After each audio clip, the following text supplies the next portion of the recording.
क्या एनपीएल में डीआरएस होगा? क्या इस बार जब एनपीएल स्टार स्पोर्ट्स पर ब्रॉडकास्ट किया जाएगा तो क्या वहां पर डीआरएस का इस्तेमाल होता हुआ दिखेगा? बिकॉज हम सबको ये बात पता है कि जी अगर डीआरएस यूज होगा then definitely it will add a feather to the cap. और ये क्वेश्चन हम सब पूछ रहे थे, आप पूछ रहे थे, हम बता रहे थे, हम पूछ रहे थे, आप बता रहे थे। We were discussing on this topic लगातार and this same question was asked to CAN president Chand Bahadur Chand, sorry, Bahadur Chand, और उन्होंने उसका जवाब भी दिया। विट क्लियरली शोज के जो डिस्कशन हम यहां पर करते हैं वो सिर्फ हम नहीं कर रहे हैं बल्कि एंटायर नेपाल क्रिकेट फैंस कर रहे हैं। बिकॉज सबको जानना है, सब एक्साइटेड हैं, तो सिर्फ आप या हम नहीं, मीडिया भी उतना ही एक्साइटेड है और अदर फैंस जो हैं वो भी उतना ही एक्साइटेड है। इसी वजह से आज ये सवाल सीधा सीधा पूछा गया और उन्होंने सीधा सीधा जवाब दिया और उसके साथ साथ दो और बड़ी स्टेटमेंट दी है जिसमें कोच के बारे में बात हुई है और जिसमें प्लेयर्स के बारे में बात हुई। So I talk about everything from NPL to world cup. और क्या हमारे कोच मॉन्टी सर के ऊपर खतरा आने वाला है उस बारे में बात करेंगे। But yes, will start with the most important and most awaited question कि क्या इस बार एनपीएल में डीआरएस होगा। जब बहादुर जन से सवाल पूछा गया तो उन्होंने कहा कि जी देखिए, अभी हाल फिलहाल में मैं आपको एग्जैक्टली ये नहीं बोलूंगा कि होगा या नहीं होगा, लेकिन ये जरूर बोलूंगा कि हम इस बारे में बात कर रहे हैं और स्टार स्पोर्ट्स की टेक्निकल टीम से हमारी बात हो रही है। जैसे ही ये क्लैरिफाई हो जाता है हम आपको ये न्यूज सुना देंगे। अब आप देखिए, पारसदाई ने कहा था कि दो तीन खुश खबर आने वाली, दो तीन गुड न्यूज आने वाली, जिसमें से एक दो हमारे पास ऑलरेडी आ चुकी है, फिक्चर्स हमारे पास आ चुके हैं, हमें वेन्यूज का पता चल गया है। एक ही चीज रह रही, एक ही मेगा चीज रह रही है, इनफैक्ट दो रह रही है। एक वो डेविड वार्नर वाली चीज, न जाने कहां से उठ के आ जाए, you don't know. So yes, एक वो चीज छोटी सी साइड में छिपी हुई है जिससे हमें उम्मीदें हटा ली है। और दूसरी डीआरएस, तो जैसा पारसदाई ने कहा था कि कुछ बड़ी चीजें आपके सामने आने वाली है, कुछ ब्रेकिंग्स आने वाली हैं। और अभी बहादुर चांद ने कहा कि अभी एग्जैक्टली मैं आपको नहीं बता सकता हूं बिकॉज हम अभी बात कर रहे हैं, were in talks with about DRS. तो जैसे ही ये कंफर्म हो जाएगा विल लेट यू नो।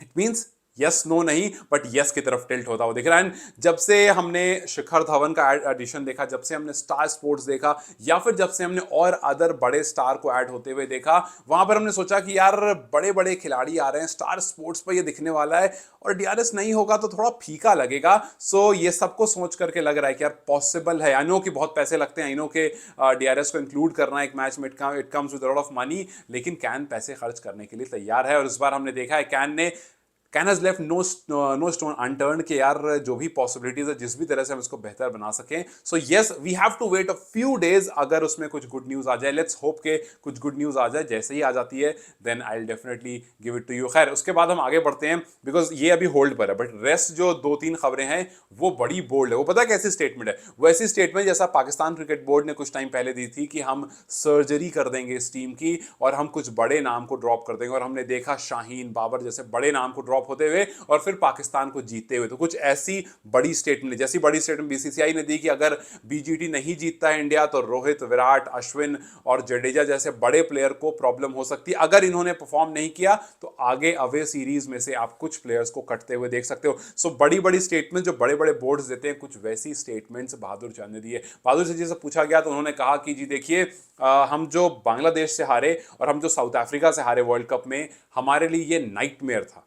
और हम सिर्फ एक दो प्लेयर नहीं बल्कि पूरे के पूरे 11 प्लेयर चेंज करने के लिए तैयार हैं। हमारी बेंच स्ट्रेंथ बहुत अच्छी है। ये इतना कॉन्फिडेंटली इसलिए भी बोल पा रहे हैं बिकॉज उनको पता है कि जो एनपीएल है वो आपको और प्लेयर्स निकाल करके देगा। और फिर उन्होंने कहा कि सिर्फ प्लेयर तक मत सोचिए, आप सिर्फ प्लेयर तक ये सीमित नहीं है, हम कोचेस तक को चेंज कर देंगे अगर जरूरत पड़ेगी तो। अब आप सोचिए कि ये बात मीडिया में आकर के कहना कि हम एक दो प्लेयर को नहीं बल्कि हम पूरी टीम चेंज कर देंगे अगर जरूरत पड़ेगी तो। और अगर जरूरत पड़ी तो हम कोच को भी बदल देंगे बिकॉज हमारा सिर्फ और सिर्फ एक टारगेट है कि हम वर्ल्ड कप तक पहुंचे। और वो सिर्फ मेंस की बात नहीं कर रहे, उन्होंने साफ साफ मेंशन किया कि मेंस एंड वुमेन हम दोनों की बात कर रहे हैं और हमारा टारगेट है कि हम वर्ल्ड कप तक पहुंचे, उसके लिए क्वालिफाई करें। अब आप खुद सोचो कि जब कोच के बारे में लगातार बहुत टाइम से बात हो रही है कि जी मॉन्टी सर ओडीआई में वो कमाल नहीं कर पा रहे हैं, ओडीआई में वो मेंटालिटी नहीं आ पा पा रही है। प्लेयर्स का वो जो T20 वाला स्टाइल है वो ओडीआईज में कभी दिखता है, कभी नहीं दिखता है, और कभी फिर बिल्कुल टेस्ट टाइप की इनिंग्स दिखती है कि भाई चाहे तो आप रुक कर खेल रहे हो और या तो बहुत ही तेज खेल रहे हो, कोई भी एंकर इनिंग खेलता हुआ नहीं दिखता। और इस पर बहुत सारी कंप्लेन, बहुत फैंस ने कंप्लेन की, बहुत तरह की बातें हुई, और अब जाकर के जब पूछा गया तो साफ साफ उन्होंने कह दिया कि जी कोई भी खिलाड़ी ऐसा नहीं है जिसको लेकर के हम सोचना नहीं चाहेंगे, हम किसी का भी ऑप्शन सोच सकते हैं क्योंकि हमारे पास बेंच स्ट्रेंथ अच्छी है और हम कोच को लेकर भी सोच सकते हैं। So yes, these are big statements to make before any major league. और आप सबको पता है कि अगर बड़ी लीग आने वाली और ऐसी स्टेटमेंट आई तो कहीं ना कहीं ये प्लेयर के ऊपर भी प्रेशर बनाता है कि भाई अगर आप परफॉर्म नहीं करोगे और अगर कोई और परफॉर्म कर देगा जो शायद अभी तक जिसका डेब्यू नहीं हुआ तो उसका डेब्यू हो जाएगा और आपको टीम से बाहर निकाला जा सकता है, बिकॉज आप नेपाल में टीयू में खेलोगे। इससे ज्यादा होम कंडीशन और कहां चाहिए। अगर यहां परफॉर्मेंस नहीं आई तो यस, उस प्लेयर के लिए प्रॉब्लम बढ़ सकती है और जिसने कर दी उसकी बल्ले बल्ले हो सकती है। तो खैर डेफिनेट, खैर एक और चीज आपको बता दूं कि जो Nepal under 19 versus Karnataka under 19 का मैच, की मुझे ध्यान आ गया तो मैं इसको आपको अपडेट कर दूं कि जो नेपाल अंडर 19 और कर्नाटका अंडर 19 का मैच हो रहा था जिसमें 5 मैच की वनडे सीरीज होनी थी, उसमें 4 मैच कंप्लीट हो चुके हैं। आज 4th मैच था और ये सीरीज 2-2 से बराबर चल रही है। आज नेपाल का परफॉर्मेंस बिल्कुल भी अच्छा नहीं था। पिछले मैच में नेपाल ने कुछ 283 रन किए थे, आज नेपाल 105 पर ऑल आउट हो गया था और आज कर्नाटका 5 विकेट रहते इस मैच को जीत गया, 106 चेज डाउन कर लिए 37 ओवर्स में। सो 2-2 से अब सीरीज इक्वल हो गई है। अब तीसरे मैच में आपको देखना ये होगा कि जो 3rd मैच होगा वो, क्योंकि सॉरी जो 5th मैच होगा वो डिसाइडर है और उसमें कौन सी वो टीम होती है जो अपना तीसरा मैच जीतती है और इस सीरीज को जीतती है, बिकॉज नेपाल को डेफिनेटली आगे परफॉर्म करना है, बड़ी सीरीज के लिए जाना है। उससे पहले ये प्रैक्टिस सीरीज थी एंड अब तक परफॉर्मेंस अच्छी हुई थी, बट आज वाली मैच में बैट्समैन की परफॉर्मेंस खास करके थोड़ा सा डिप डाउन हो गई जैसा पहले मैच में हुआ था। सो लेट्स जस्ट सी क्या यहां से आगे कुछ चेंजेस होते हैं, क्या क्या कौन से नए प्लेयर्स खेलते हैं, क्या और होता है, और फिर या फिर क्या क्या माइंडसेट चेंज होता है, क्या किस प्लान्स के साथ नेक्स्ट मैच में आते हैं और क्या वो 5th मैच को जीत करके एक पॉजिटिव नोट से इस सीरीज को खत्म करके आगे बढ़ सकते हैं या नहीं। खैर, about DRS, about men's and women team and about coaches, ये फिलहाल की स्टेटमेंट्स थी जो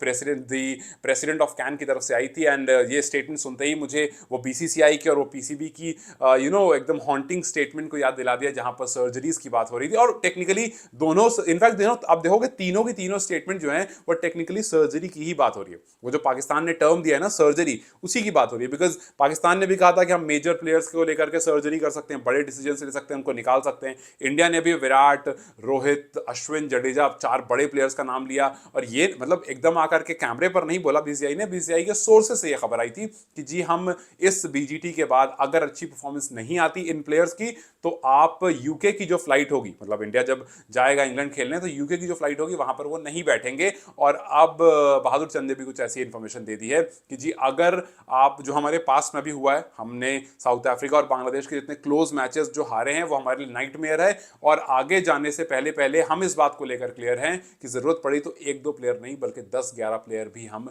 चेंज कर सकते हैं और यहां तक कि हम कोच को भी चेंज कर सकते हैं। So yes, major big statements हैं। क्या ये स्टेटमेंट्स एप्लीकेबल होंगी? क्या एनपीएल वाकई वो रीजन बनेगा कि आपके जो बड़े प्लेयर्स हैं उनकी छुट्टी होगी, या फिर एनपीएल वो रीजन बनेगा कि जो आउट ऑफ फॉर्म प्लेयर हैं वो फॉर्म में आ जाएंगे और इवेंचुअली वो आपको टीम में अच्छी परफॉर्मेंस देने लगेंगे और सीडब्ल्यूसी जो खराब हुआ है उसमें कुछ इंप्रूवमेंट देखने को मिलेगा। आगे आईएएस एलीट कब भी आगे है और आगे कुछ और मैचेस हैं, कुछ और प्रैक्टिसेस हैं, तो क्या उसके बाद, हालांकि बीसीडब्ल्यूसी में टाइम्स बहुत है लेकिन उससे पहले भी जो मैचेस हैं क्या उसमें कुछ अच्छी प्रिपरेशन होती है, कुछ अच्छी परफॉर्मेंस आती है और हम अगले जो सीजन हम खेलेंगे इस लीग का क्या उसमें कुछ बेहतरीन होता है, ये सारा जवाब हमें वक्त पर मिलेगा। फिलहाल एनपीएल और डीआरएस ही नेक्स्ट आंसर होना चाहिए और उसी पर नेक्स्ट बड़ी खबर होनी चाहिए। Let's just wait and let's just hope कि कुछ बेहतरीन हो। Then you guys take care, I will keep you posted जो भी मेरे पास खबर आती है। Have a good day, I will see you very soon.